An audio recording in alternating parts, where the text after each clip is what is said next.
But I'm telling you, dear silver bugs, that one of the constraints on the silver market is that many of the best silver mines are in some of the most difficult jurisdictions, and Mexico may be about to add that, if not absolute no-fly list, then at least buy if you dare list, because there's a non-zero chance that one of the last best places to mine for silver is going to get much worse.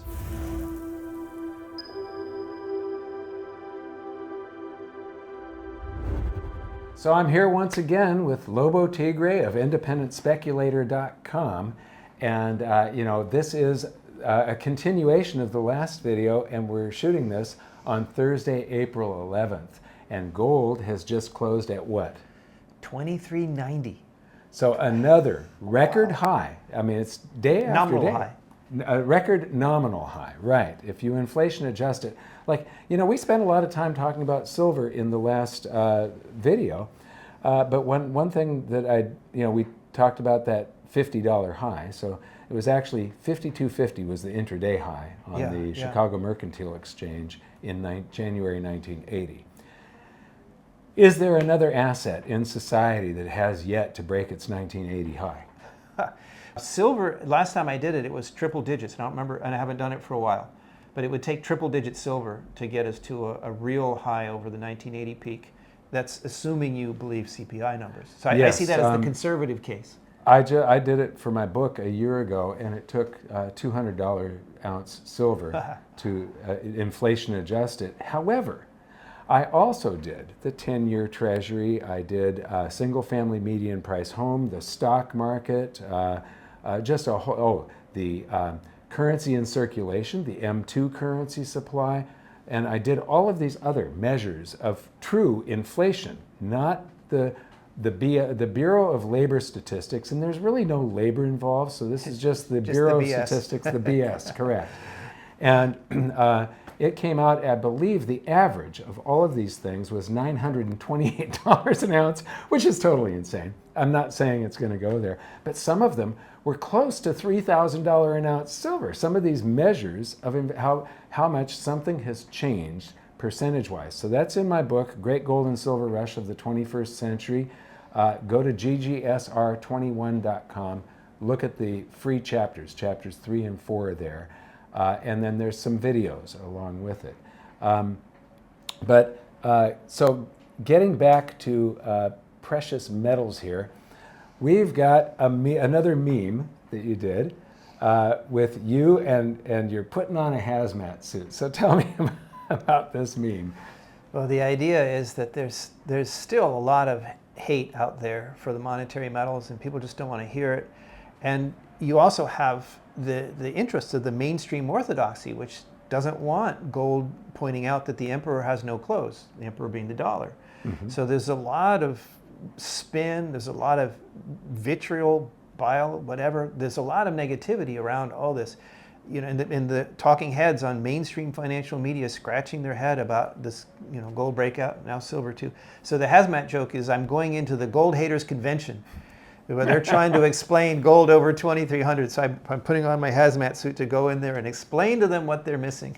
This the bull market that we're in right now. First of all, people consider like gold this fringe asset. They consider it sort of something for lunatics. A pet rock. But it's been the best performing asset other than cryptos, which started from zero, so they're going to be a good, but of this century, since the year 2000, it's multiples of what bonds have done or stocks, all of the other assets that you can put things in. And in general, commodities, mankind gets better at producing things. And so commodities have been in a 1,000-year bear market, basically, with these blips where they go up. And so commodities have not, in general, like oil has done well. We're up at $80 a barrel. It was $10 a barrel in 1999, right? So well, actually, so again, my friend Doug Casey, he likes to say that commodities are actually the longest running financial trend in history is a bear market for commodities, because we do get better. Our mining techniques improve, our recovery techniques improve, and so on. Energy costs if we were rational about our energy generation, the cost would go down for all of these things. So that is a long-term megatrend, but there are always countercurrents in there. Exactly. And particularly since after hydrogen, stupidity is the most common element in the universe. Governments can be counted on to do the wrong things. We make it impossible to mine things, and guess what? It gets more expensive to get those things that are being mined. Yeah. So you have this huge megatrend, but it's, unless you have a 100-year outlook, it's not really investable. Right. Whereas not in my backyard thinking happening right now makes for a valid investment input. Yeah. Right? And so, where am I going to invest? Where can a mine actually get built? Who's going to be able to supply the copper and the lithium and whatever that all these electric cars are going to need, or the uranium that we're going to need to power them, because the windmills aren't going to be enough, right? Right. So I've got my own solar panels and Tesla Powerwalls, so when I'm up at my farm, so thank you to the miners who produced all the materials to make them, right? Exactly, yeah. So I'm not sure where we're going with this, but I would stress again, we talked before about how gold and silver, monetary metals, not just precious, are different from pork bellies or coffee or even copper. They're monetary metals, and they can and will move completely differently from industrial commodities or oil or other things, particularly at times where the economy is troubled. The safe haven demand kicks in even as industrial demand weakens for other things. Right. Yeah, that has always been my thesis on silver, is that if industrial demand weakens, if we go into a global recession, then all of the base metal minings subsides along with the silver supply, because that's where most of it comes from. So that does take a while. Yes, it does take a while. Miners won't shut down right away because that has a cost. You put a mine on care and maintenance, you still have to pay for that care and maintenance, but you're not producing any more revenue. Right. And to bring it out of care and maintenance, it's not like you just dust it off and turn the lights on. The mines decay. Things rust when you're not using this equipment that has a slurry of smushed up rock going through it and so on. Some of that stuff will turn into cement. You have to blast it out or whatever.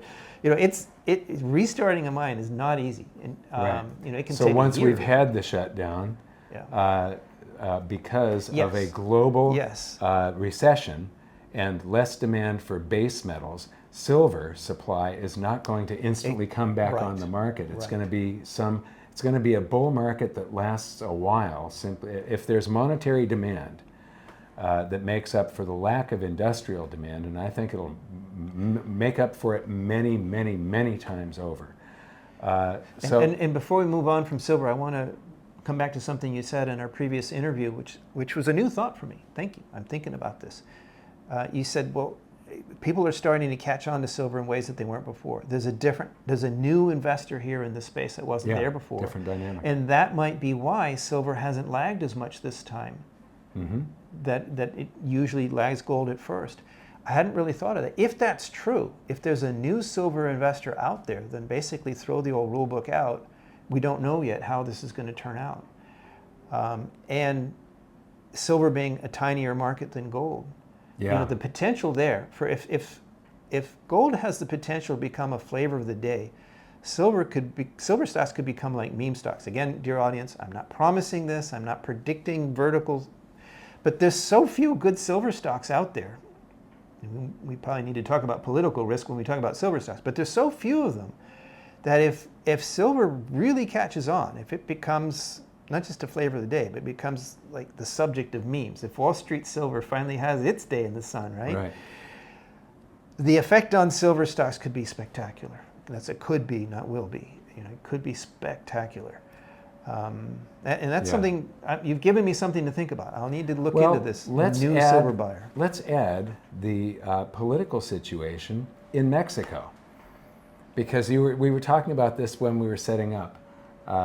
You had mentioned that this could change the outlook on a lot of the silver mining stocks. The silver supply, there could be a big effect on global silver supply because of some politics going on in different places. So, the sad news is that Mexico has been going in the wrong direction as far as mining goes for years now. It actually started before the current president, AMLO.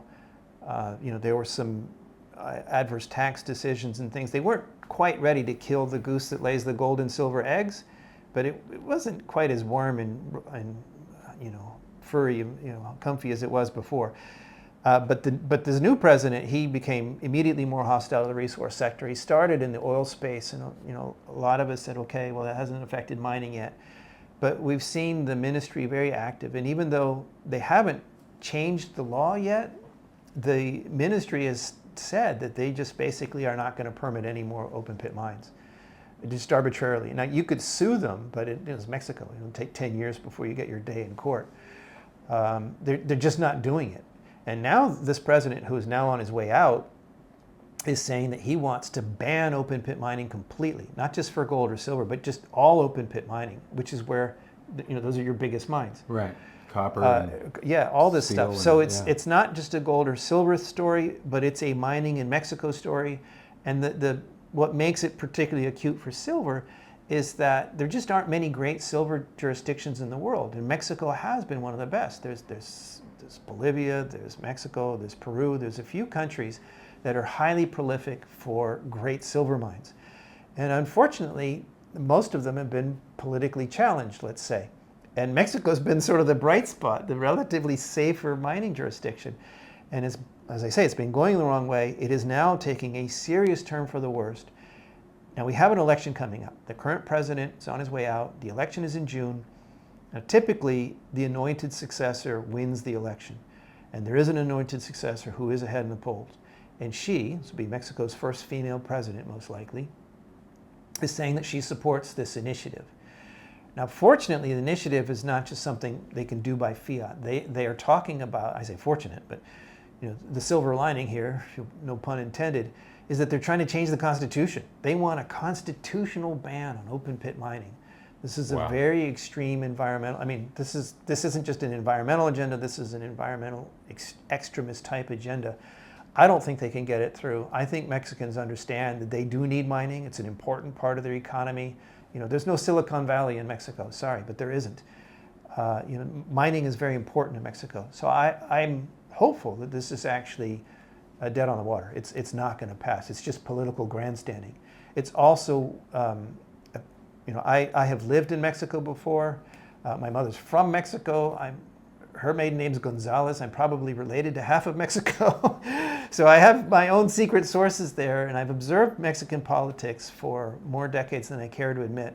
And it's very common for the incoming anointed heir to say they agree with everything the outgoing president says, and then do differently once they get in office. So it looks pretty scary now. It is actually bad for mining in Mexico right now. But it might actually get better after the election. So I'm not ready to completely just rule out Mexico, but I'm telling you, dear silver bugs, that one of the constraints on the silver market is that many of the best silver mines are in some of the most difficult jurisdictions, and Mexico may be about to add that, if not absolute no-fly list, then at least buy if you dare list, because there's a non-zero chance that one of the last best places to mine for silver is going to get much worse. Okay, there's a bright side to this dark cloud, and that is that this is where where a lot of the supply comes from.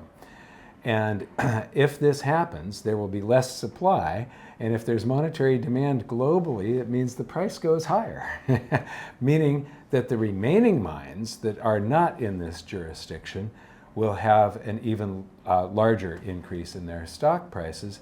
But if you're a physical investor, for me, I've always said your core positions should be physical, and then you take your gambling money, your speculative money is independentspeculator.com. You take your speculative cash, not money, your currency, and you turn that into a percentage ownership in a company. Now, which brings me to another meme. You have one meme that's the April Fool's meme. So this is mining stocks. One of the things about mining stocks is these are some of the greatest inflators in the world with private placements and stuff, right? Yeah. So they're stock. If you can't make money, print it. Exactly. So tell us about the April Fool's. Mean. So give credit where due. This wasn't even my idea. This was Kyle's creation. It says probability of getting fooled. We published this on April 1st, of course. And there's a bar chart, and there's a little tiny sliver of a bar chart that says April Fools, because nobody falls for most April Fools jokes. And there's mining stocks. And it is this huge bar, because people fall for mining stock scams all the time. And you know what? Okay, first, there are actual scams out there. I'm not sugarcoating it. There are bad actors out there. There are people, CEOs and promoters of mining companies that I think should be behind bars. They're not all like that, but that is out there. There are sharks in that pool. But even the best, even the people who are serially successful in this space, they're never going to highlight all the difficulties that they're facing. They're going to put the brightest face they can. They have to. If mining is such a difficult business, Mike, that if miners told you every problem they had, no mine would ever get built. Nobody would ever fund any of it, because they'd go, oh my God, that's so full of mistakes. So the point is that even the best of them periodically fail. Even the best of them have to put the brightest possible face on things, and things don't always work out. There are something like 5,000 gold stocks in the world, and how many of them are going to be real winners this year? Probably a couple dozen. It's a small percentage, and this is the reason that I always tell everybody: if you are going to, your core position, physical precious metals, your speculative currency, you need the guidance of a professional like Lobo Tiggre here, who does his due diligence. Due diligence. So discipline, diligence, results. If you just try and do this on your own, the outcome is probably going to be disastrous. So there's smart people out there, but there is an extra risk to trying this yourself. And I'm not saying you have to trust me or whatever, but it is good to at least triangulate, right? Even if you know what you're doing, it doesn't hurt to get a second opinion. Yeah. And I do that. I compare notes with Rick Rule and Doug Casey all the time, especially if I encounter something I haven't seen before, even in my years in the business. But yes, Doug Casey hired me, and he sent me out to go kick rocks. He got tired of traveling around. He's a tall guy, hitting his head on those old colonial mines. So that's my shtick, right? I don't claim to be perfect. I don't claim to know the future, but I work for you, not the companies, and I do my very best to deliver level, independent due diligence. Right. So whether you do business with me or not, sorry, I don't want to turn this into a sales pitch. I do agree with what Mike is saying. There are other people out there, but it is good to get a second opinion, and you want to deal with somebody you trust. That doesn't have to be me, but obviously, When I was on the road with Robert Kiyosaki, he always used to say that investing is a team sport, and you need a top-notch team. Well, if you can't afford to hire all of your extra team members, what you can afford to do is subscribe to some quality newsletters. And basically when you do that, you're hiring somebody that goes out and looks at the mine or looks at the management team. That's the most important thing, is who the company is first, and then after that is the claim that they've got, and so on. It's interesting that you put it that way. That's absolutely true. When somebody asks me, to cover a certain company, or I get an idea for an investment, the very first thing I do is I look at the management team and the board of directors, and I have metaphorically a little black book of people who've lied to me, or lost money for me, or failed in a number of different ways, right? And if I see one of those names, I just stop. Yeah. It doesn't matter how great the rocks are or whatever the potential, I just stop. If it's the wrong people, that's the end of that story. Okay, this is a good, I just thought of something while you were saying that. You've experienced both bull and bear markets, and it's during the bear markets that all of the charlatans are exposed. They can't do a good job, so they have to steal from people or whatever. But in a bull market, it's the famous Warren Buffett thing, right? The tide goes out, you see who's swimming exactly. naked. In a bull market, everybody looks like a genius, and so but there's an you opportunity need somebody in this. that has been in this for a while. Thank you. But let me also say, there's an opportunity, and this is something you can do at home. I'm going to give this away for free, dear audience. When that tide goes out, you see who's got the swim shorts. Well, you see who's got the swim shorts. So let's stop using the metaphor. If if the market's correct, or let's say the metal's correct, let's say gold and silver correct, Powell kisses the boo-boo, everything's fine, we all go happy, there's no landing, everything's fine. No safe haven demand. And gold and silver plunge for a while. The direct, everything will get cheaper, but the direct will really get washed out. Those companies will freeze, they'll stop spending money, they'll become shells. And the better companies will still be able to either produce money if they're producers or raise money if they're the better explorers and developers. And so I see this thing as being like a stock market time machine. When the bear market hits, you can clearly see the quality players. And you can buy them cheap. You can buy them from like what they were before they made the discovery or before they built the mine. And so this is an enormous aid. The problem as a due diligence tool is that you have to wait for this to happen. You can't apply it any time. You have to wait for the market to do this. But if it does, and you have the self-discipline to not chase after everything, not cling to losing positions, but look for the quality that shines out in the night, of the bear market. This is so obvious that yes, even a non-professional can easily, with a minimum of due diligence, find those opportunities. Excellent. Okay, let's move on to another one of the memes. Hi, I just wanted to take a moment and thank you for subscribing and mention that if you'd like to help our channel, please consider my company, Goldsilver.com, the next time you buy precious metals. We're one of the most trusted names in the industry. Our prices are sharp, delivery is fast, and we have an insiders program where you find out exactly what I'm doing with my own investments. Thanks for making Goldsilver.com your dealer, and now back to the video. And here we've got Krugman, Paul Krugman, saying we had a temporary burst of inflation, and now it's over. That's a direct quote he said last year. I don't remember what month it was last year, but it was, I think it was pretty early, like September. I mean, early in terms of, so it's over now. And here we are, CPI, flaws as it is, has just gone back up to 3.5. And the meme is, there's actually something really important here. This is one of my favorite cartoons. Actually, Kyle did not make this drawing. My wife doodled this, and I love the little stick figures that she put on there. The drawing is of a cliff, and there's people climbing up this cliff. And the original version of this meme was that this cliff there's a shoulder of the cliff, and then you go over the top of the cliff, and it keeps going up. The fact that you've gone over the steepest part of a climb doesn't mean that it goes down after that.